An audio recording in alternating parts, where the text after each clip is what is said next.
नमस्कार, बहुत बहुत स्वागत है आपका। NSC 9 न्यूज देख रहे हैं आप। मैं हूं आपके साथ में और इसी के साथ करते हैं बुलेटिन का आगाज। छत्तीसगढ़ में 3 जिला अदालतों को गुमनाम ईमेल के जरिए बम से उड़ाने की धमकी मिली है, जिसके बाद पुलिस ने तुरंत कार्रवाई करते हुए अदालत परिसरों की सघन जांच की है। अधिकारियों के अनुसार राजनांदगांव, दुर्ग और बिलासपुर जिला अदालतों की आधिकारिक ईमेल आईडी पर संदिग्ध मैसेज प्राप्त हुआ है, जिससे सुरक्षा एजेंसियां अलर्ट हो गई है।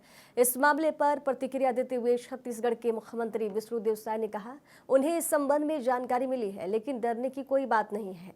उन्होंने कहा कि हमारा पुलिस मजबूत है, सशक्त है। धमकी के बाद पुलिस और सुरक्षा एजेंसियां सतर्क है और पूरे मामले की जांच की जा रही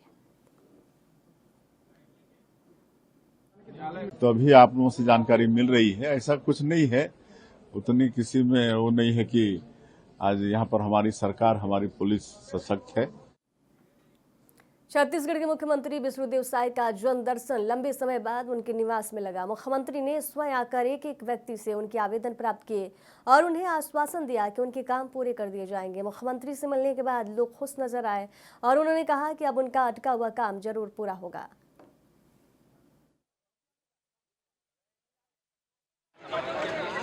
आज 9 वर्ष 2026 का ये पहला जनदर्शन का कार्यक्रम था मुख्यमंत्री निवास में, और आज कुल 1880 आवेदन पत्र प्राप्त हुए हैं, जिसमें मुख्य रूप से प्रधानमंत्री आवास, शिक्षानुदान, राजस्व विभाग से संबंधित, पेंशन से संबंधित, स्वास्थ्य बीमारी के इलाज के लिए सहायता, समाज कल्याण विभाग से व्हील चेयर, ट्राईसाइकिल का वितरण भी किया गया है।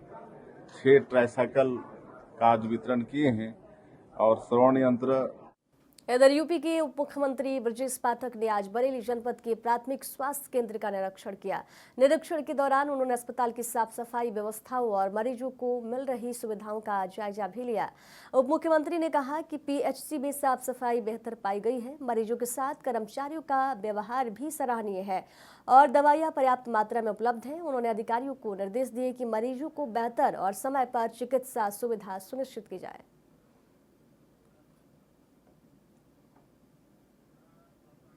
आज बरेली जनपद के वीर बहोरा अर्बन PSC का फिजिकल निरीक्षण किया है। साफ सफाई बेहतर हमें मिली है। मरीजों के साथ यहाँ का चिकित्सकों का, स्टाफ का व्यवहार बहुत अच्छा है और दवाइयाँ पर्याप्त मात्रा में उपलब्ध हैं। हमारी प्राथमिकता प्रदेश के सभी रोगियों को अच्छी से अच्छी चिकित्सा व्यवस्था मिले, इसे सुनिश्चित करने के निर्देश दिए गए हैं। ये अर्बन PSC के जो चिकित्सक हैं यहाँ जो उपलब्ध हैं, उन लोगों ने बेहतर काम किया है। मैं प्रदेश के सभी अपने अधीक्षकों से कहता हूँ कि सभी अस्पतालों को इसी प्रकार से रखरखाव रखें, मरीजों के साथ अच्छा व्यवहार करें और हमारे पास दवाइयों की कोई कमी नहीं है। सभी दवाइयाँ इंडेंट करके अपने अस्पतालों में रखें और मरीजों।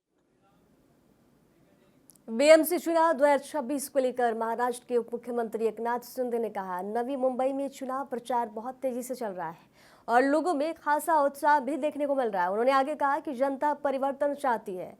उन्होंने आरोप लगाया कि पिछले कई सालों में जिन सुविधाओं को लोगों तक पहुंचाया जाना चाहिए था, वे नहीं दी जा सकी, जबकि उनकी सरकार ने विकास कार्यों को आगे बढ़ाया है। उन्होंने कहा कि नवी मुंबई में पुनर्विकास एक बड़ा मुद्दा है और इसे सुलझाने का काम शिवसेना करेगी। शिंदे ने कहा कि क्षेत्र की अंदरूनी सड़कों की हालत खराब है और शिवसेना इन सड़कों के सुधार का काम करेगी। नवी मुंबई में चुनाव का प्रचार बहुत तेजी से चल रहा है। बहुत ही उत्साह है, लोगों में जल्लोश है, लोगों में काफ़ी बदलाव की भावना है। लोग परिवर्तन यहाँ चाहते हैं। पिछले कई सालों से कंडोनियम में जो सुविधा देना था वो नहीं कर पाए, उसका निर्णय एकनाथ शिंदे ने लिया। यहाँ पर कुछ बिल्डिंगों को CC देने का निर्णय लिया है, कुछ बिल्डिंगों का पुनर्विकास करना है। यहाँ पर ज़रूरतमंद जो घर जिन्होंने बनाया है उनको रेगुलाइज करने का मामला है। यहाँ पर पुनर्विकास का मामला बहुत बड़ा है और उसको सुलझाने का काम शिवसेना करेगी। यहाँ हम देख रहे हैं कि बाहर बाहर से तो रोड अच्छे दिख रहे हैं, लेकिन इंटरनल रोड बहुत ही बुरी हालत में है। यहाँ कई कई जगह पे पीने का पानी नहीं है। तो इतने साल जो यहाँ पर सत्ता में थे उन्होंने ये करना चाहिए था। बाकी जम्मू कश्मीर सरकार की मंत्री सकीना इटू ने श्री माता वैष्णो देवी मंदिर कॉलेज ऑफ एक्सीलेंस की मान्यता रद्द होने के मुद्दे पर अपनी राय रखी। मंत्री सकीना इटू ने कहा कि जिन छात्रों को मेरिट लिस्ट के आधार पर कॉलेज में प्रवेश मिला था उनका एडमिशन रद्द हो गया है, लेकिन मुख्यमंत्री ने पहले ही संबंधित विभाग को निर्देश दे दिए हैं कि इन छात्रों को उनके घर के नजदीक ही अन्य मेडिकल कॉलेज में समायोजित किया जाए ताकि उनकी पढ़ाई प्रभावित न हो। उन्होंने स्पष्ट कहा कि शिक्षा और पढ़ाई को धर्म से नहीं जोड़ा जा सकता। सकीना इटू ने यह भी कहा जो बच्चे वहां पढ़ रहे थे वे किसी भी धर्म के हो, जब वे डॉक्टर बनेंगे तो मरीजों से उनका धर्म नहीं पूछा जाएगा। डॉक्टर बिना किसी भेदभाव के इलाज करते हैं। दे दिए हैं कि उन बच्चों का जो है मेरिट के जरिए वो नीट उन्होंने क्वालिफाई किया था और क्वालिफाई करने के बाद उनको एडमिशन दिया गया था। तो अब ये कैंसिल हुआ है, लेकिन ऑनरेबल चीफ मिनिस्टर साहब के ऑलरेडी डायरेक्शन है हेल्थ डिपार्टमेंट को, ताकि हम उनको उनके घर के नजदीक जो उन बच्चों का घर जहां है वहां उनको अकोमोडेट, उन कॉलेजेस में उनको अकोमोडेट किया जाए ताकि वो अपनी पढ़ाई जो है उसको आगे लेके जाए। तो किस तरह से क्या मानते हैं आप, जिस तरह से ये ट्रेंड बना है? सीएम साहब भी कह रहे थे कि ये गलत है, क्या कहेंगे जिन्होंने एजुकेशन की? बिल्कुल गलत है, लेकिन आप पढ़ाई को जो है तालीम को आप मजहब के साथ नहीं जोड़ सकते हो। आप मुझे बताओ जो ये बच्चे वहां पे पढ़ रहे थे चाहे किस भी मजहब से ताल्लुक रखते थे, कल को ये डॉक्टर बनेंगे, कल जब इलाज करेंगे अगर आप इनके पास इलाज करने जाएंगे ये आपको नहीं पूछेंगे कि आप किस मजहब से हैं। ये तो आप सब जानते हैं कि डॉक्टर जो है उसी टाइम वो ओथ लेते हैं कि बिना मजहब मिल्लत जो है हम लोगों का इलाज करेंगे। अगर बाहर से भी लोग आते हैं इलाज के लिए तो डॉक्टर ने कभी उसमें कोई फर्क नहीं किया या मजहब को नहीं देखा। लेकिन जो लोग ये कर रहे हैं मुझे लगता है ये एक मतलब बहुत ज्यादा, हद से ज्यादा। कांग्रेस के छत्तीसगढ़ प्रदेश प्रभारी सचिन पायलट रायपुर में एक दिवसीय दौरे पर पहुंचे। राजीव भवन में आयोजित बैठक में पायलट प्रदेश भर में मनरेगा को लेकर चल रहे आंदोलन की समीक्षा की। बैठक में आगामी रणनीति पर चर्चा करते हुए बीजेपी सरकार को विभिन्न जन मुद्दों पर घेरने और जमीनी स्तर पर आंदोलन को तेज करने का निर्णय लिया गया।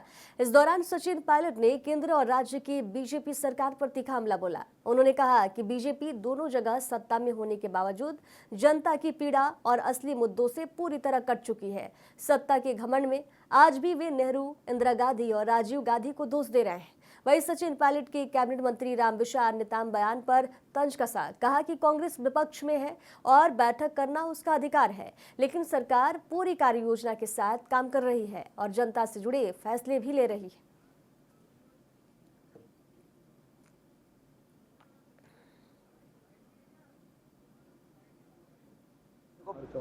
कई निर्णय ऐसे सरकार लेती है जो सिर्फ सुर्खियां बटोरने के लिए होते हैं। तथ्यात्मक तरीके से गुणवत्ता की जांच करके अगर कोई निर्णय लिया जाए उसमें किसी को आपत्ति नहीं है, लेकिन मुझे लग रहा है कि ये सिर्फ हेडलाइन मैनेजमेंट करने के लिए, अखबारों में छाने के लिए इस प्रकार किया जाता है, क्योंकि अधिकारी वही हैं, अफसर वही, पुलिस वही है। अगर इच्छा शक्ति है तो आप व्यवस्था के माध्यम से भी इसको कंट्रोल कर सकते हैं। इतने साल से शासन में है, 11 साल के शासन के बाद इतना घमंड और अहंकार उनमें आ गया है कि जनता की पीड़ा क्या है, जनता के इश्यूज क्या है, उन्हें समझने की ज़रूरत नहीं है।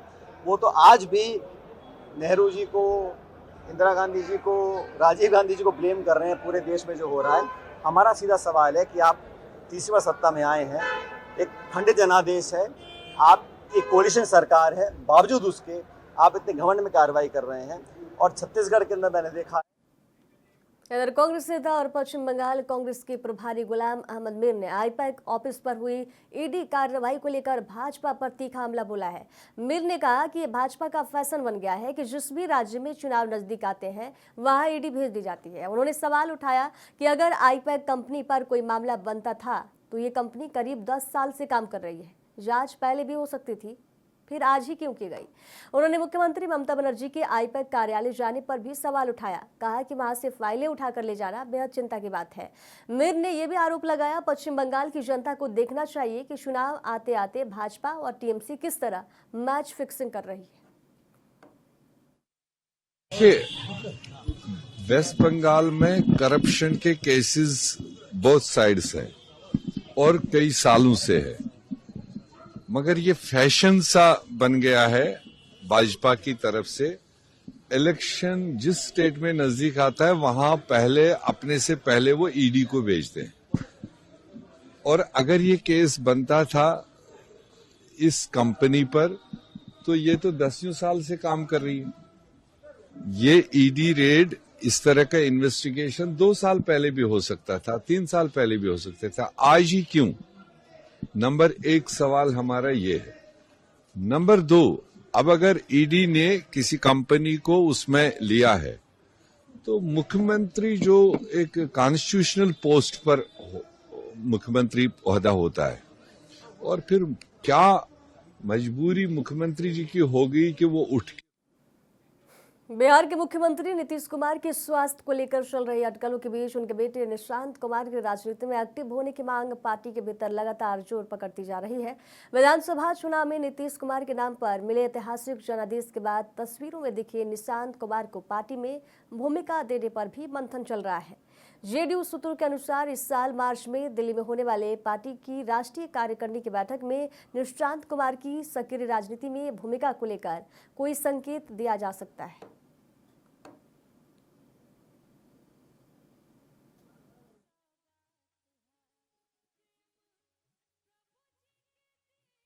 इंडियन सिनेमा के शानदार एक्टर प्रकाश राज अपनी एक्टिंग के साथ साथ तीखे बयानों से भी चर्चा में रहते हैं। फिल्मों के अलावा वे राजनीति में भी एक्टिव हैं और अपने बयानों से विरोधियों पर बार बार पलटवार करते रहते हैं। अब एक्टर अपने एक और तीखे बयान से फिर चर्चा में आ गए हैं।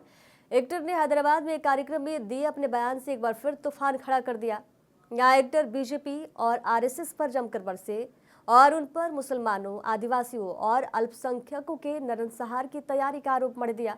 एक्टर का ये बयान बीते महीने का बताया जा रहा है। एक्टर ने अपने बयान में कहा, देश में इस वक्त जो भी हो रहा है वे एक तरह से नरसंहार की तैयारी है। वे मुसलमान, आदिवासी, अल्पसंख्यकों को मिटाने की तैयारी कर रहे हैं। उनका एजेंडा यही है।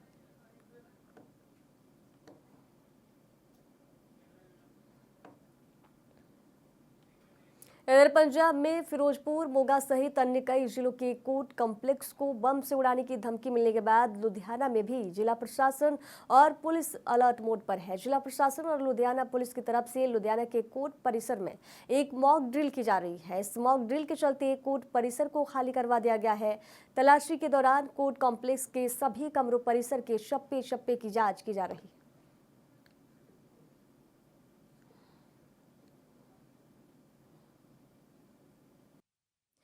हिमाचल के धर्मशाला से खबर है, जहां कॉलेज की छात्रा मौत मामले में अभी तक जांच जारी है। इस दौरान छात्रा के इलाज से जुड़े सभी अस्पतालों से रिपोर्टें एकत्रित की गई हैं और मेडिकल बोर्ड का गठन किया जा रहा है। अब इस मामले में एक प्रोफेसर को निलंबित भी किया गया है। पुलिस और यूजीसी जांच कमेटी इस मामले में गहनता से जांच कर रही है। विभिन्न संगठनों का विरोध प्रदर्शन लगातार जारी है। इसी कड़ी में बिरवार को महर्षि वाल्मीकि गुरु रविदास महासभा के पदाधिकारी और बाबा दीप अकाली जत्थे बंदी दल ऊना के सदस्य डीसी कार्यालय के बाहर प्रदर्शन करते हुए सरकार और प्रशासन को चेताया है, यदि 15 दिन में छात्रा को इंसाफ नहीं मिला तो वे पंजाब बॉर्डर को सील कर देंगे। संगठनों ने यहां तक कि कहा है कि आज वहीं से रणनीति बनाकर आगे की कार्रवाई की जाएगी। आज पल्लवी के माँ बाप से भी बात हुई है, उनको भी बुलाया गया है, तो उस हालात में नहीं है बोलने के वो। तो मैं यही निवेदन करूंगा आप लोगों से भी, मीडिया से भी, कि आप भारत का चौथा थंब बताया जाता है। हमें एक आस है आपसे भी कि पल्लवी बहन के हक में आप भी पोस्टें डालें और उसको हक दिलवाएं उसका जो भी है। तो सभी मीडिया भाइयों से निवेदन भी है कि हमें 15 दिन में न्याय मिलता है पल्लवी बहन को। जो नहीं मिला 15 दिन में तो आने वाले समय में हम पंजाब के जितने भी बॉर्डर है वो हम बंद कर देंगे, जिसकी जिम्मेदारी सरकार और प्रशासन की होगी। जो पल्लवी बच्ची के साथ जो भी हुआ, अब तो वो दुनिया में नहीं है। तो उसको इंसाफ दिलवाने के लिए जो मांग पत्र देना था डीसी साहब को वो देने के लिए आए हैं। अगर 15 दिन के भीतर इंसाफ नहीं मिलता तो हम बड़ी कार्रवाई के लिए सोचेंगे। हम सारे इकट्ठ करके यहीं से रणनीति तय करके जाएंगे, क्योंकि आज किसी बच्चे के साथ हुआ, कल किसी और के साथ भी होगा और परिवार भी थोड़ा प्रेशर में हमने देखा है।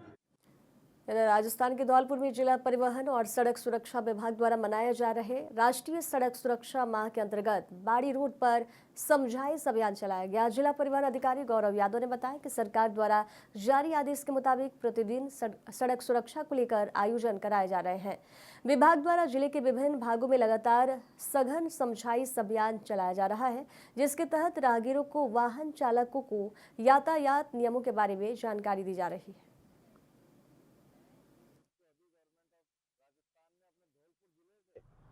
परिवहन विभाग द्वारा बाकी विभाग के कोऑर्डिनेशन में और जिला प्रशासन के निर्देशन में 1 से 31 जनवरी तक राष्ट्रीय सड़क सुरक्षा माह मनाया जा रहा है, जिसका थीम है सीख से सुरक्षा, टेक्नोलॉजी से परिवर्तन, और इसमें टारगेट जीरो फैटेलिटी मंथ के रूप में रखा है। इसी उद्देश्य से आज विभिन्न क्षेत्र में जहाँ पे ज़्यादा क्राउड रहता है और ज़्यादा आवागमन रहता है, तो जन जागरूक को पैम्फलेट डिस्ट्रीब्यूशन करके उनकी समझाइश करके और विभिन्न तरीकों से उनको जागरूक किया गया है। और इसमें लगातार बहुत से कार्यक्रम विभाग द्वारा भी और बाकी विभाग द्वारा भी, शिक्षा विभाग और बाकी की कोऑर्डिनेशन से। खबरों के सफर में दीजिए जाने की इजाजत। देखते रहिए NSC 9 न्यूज। नमस्कार।